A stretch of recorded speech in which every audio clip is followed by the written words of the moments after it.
Може ли да ни разкажете за тази фирма Fiesta, всъщност какви продукти и услуги предоставя, с колко ученици и персонал разполага, те какви позиции вземат там? Тази година е с 13 души. Всякакви тържества предлагат, като в началото на учебната година те правят една анкетна карта и анкетното проучване засяга не само учебните предприятия в нашето училище, но и в цялата мрежа в България на учебните предприятия. И в зависимост от желанията на анкетираните, защото въпросите там са свързани с стоковата политика, какво биха искали да им бъде предложено, така формират стоковата си политика, така че няма никакво ограничение и партиите и всякакви тържества ще бъдат организирани и се изработват оферти на база именно на тази набрана информация. Да. Маркетинговото проучване. Да. Може ли да ни разкажете за фирмите, които вие ръководите, с какъв предмет на дейност, какви продукти? Аз ръководя две фирми последните години. Едната е с предприятие Амброзия. Амброзия, знаете, е напитка на боговете. Учениците всъщност се занимават с продажба на натурални сокове и торти, като не ги произвеждат.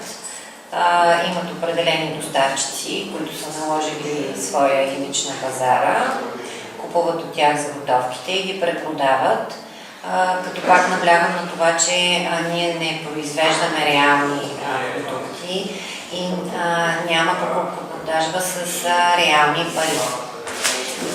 В началото на всяка една година, както госпожа Търнева каза, учениците имат право да избират фирма. Другата фирма се нарича Спектра.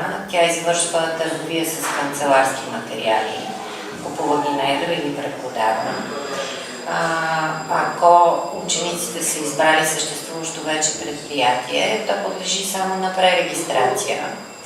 Обикновено в 11-ти клас нашите паралелки се разделят на две групи, т.е. от всяка една паралелка се формират две учебни предприятия.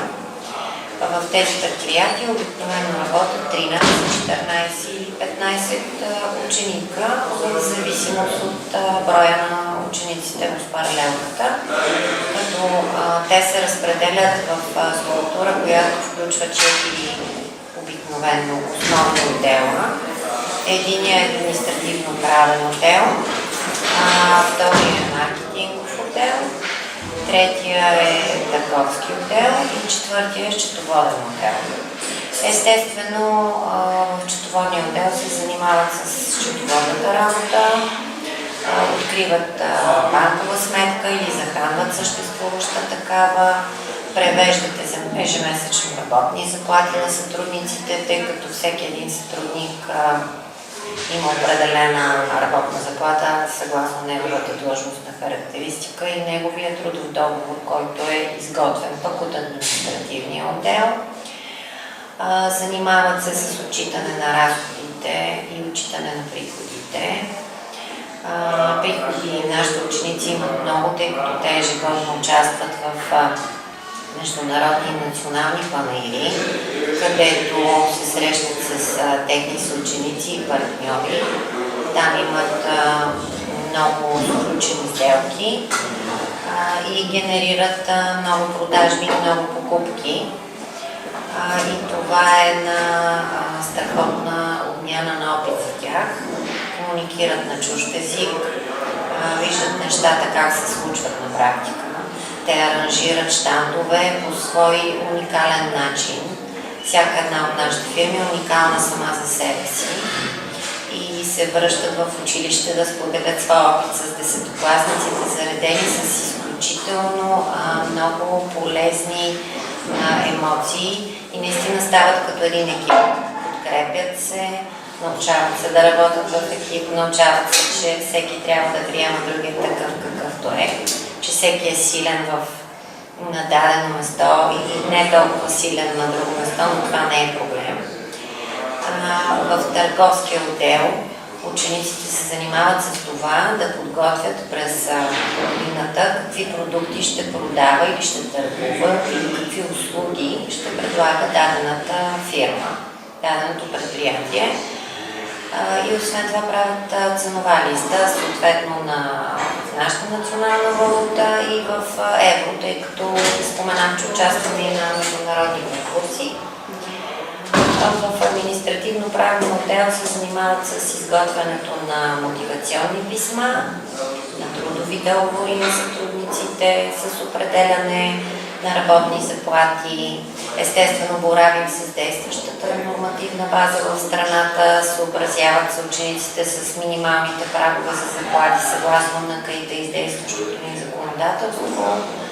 По този начин всеки един от учениците се научава да разбира, да вижда какво съдържа един трудов договор, едно мотивационно писмо, една ценова листа, едно рекламно послание.